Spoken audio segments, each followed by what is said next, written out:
Everybody, this is Bo back in the lounge. Want to do a shout out to our 1.5 million listeners. Thank you so much for clicking in and sending us text. Right now, we're going to have a chance to have one-on-one with John Cooper from Benedictine University football. Coach, thank you. Yeah, how you doing?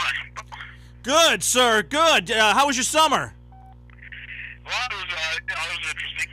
A lot of things happen.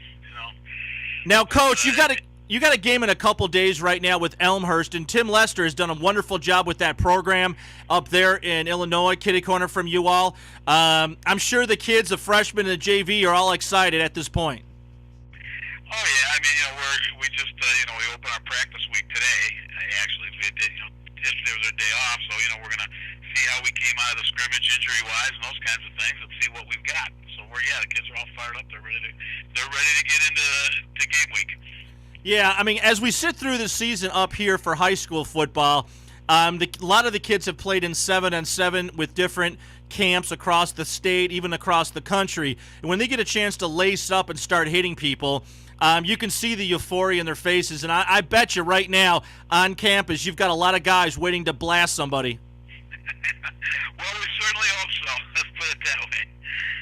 Now they're looking forward to this season. I mean, there's a lot of upperclassmen playing for us, and these guys have waited a long time for this. This is their last shot, so this is it. Yeah, absolutely. You also got a nice mix of athletes. It looks like you might have a little junior, senior heavy for your class. That means a lot of experience coming into your program. It's got to feel pretty good to have that many leaders on the field. Yeah, we feel pretty good about that. That being said, we've had a couple of key injuries and we've lost a couple of kids.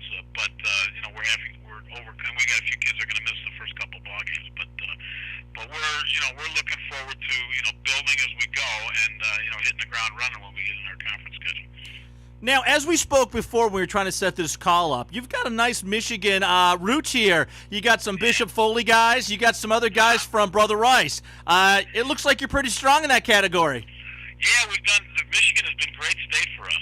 We've got some really nice ball players. Ryan Schwartz, our tailback, will be a senior this year. He's a Bishop Foley kid, a nice player, and he's done a nice job for us. He's been really a difference maker for us on offense. And we've also got a starter from Bishop Foley at safety, who will be a junior this year, in Mike Hatfield, and he's come along, very well. He started for the first time last year, and he's developing into a real nice player.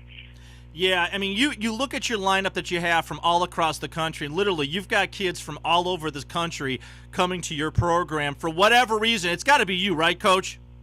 No, we've got a really good school here at Benedictine and really good people, a very good administrative staff in terms of student life, and they really care about the kids. I mean, they get it, if you know what I mean, and that helps, and it's a good academic program as well.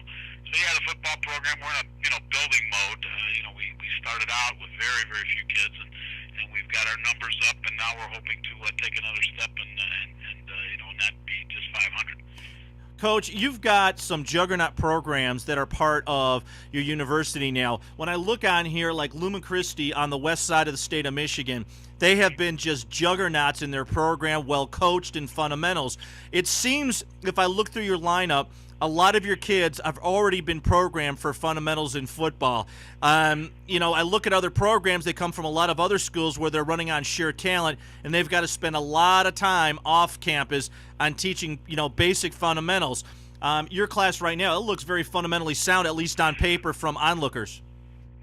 Well, and the thing about it is, these kids have now played together, and we've brought in some good young kids. The one thing that we found is that some of the young kids that we have this year, we've got a couple kids, like in our scrimmage Saturday, we had about three. We had actually three starters in the secondary out with injuries, and one is out for the year. He's a kid from Michigan too. But up two that will eventually play again for us. But we had two freshmen playing in the secondary on Saturday, and the one kid was from an 8A program here in Illinois, and he's played in a lot of big games, and he played pretty well. I mean, we haven't had a young kid step up and play that well. We had a starter at defensive tackle because of a kid that's out too from a good high school program here in Illinois, and he held his own. So we felt pretty good about some of the young kids that can provide some good depth for us right away.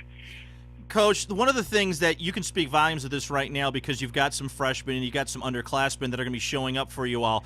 How much emotional factor do you have to manage even before the flip of the dime on the field when the referees get to pick which side? Do those guys really have? They've been practicing on the field. They've been going at it. They've played in big programs, but they get a chance to play in front of a lot of people in a college arena. How much emotion is involved in some of those young guys? Well, you could see it Saturday. We have a freshman place kicker, and the first time he's place kicked, in that kind of a setting in a scrimmage, which is one of the reasons why we have those game-like scrimmages, and against another school. And you can see the first time he kicked, and with a controlled scrimmage, he was pretty nervous, and so you try to get that stuff out of him early on a Saturday night under the lights. All of a sudden, it's college football. Yeah, you have to go through that whole thing again.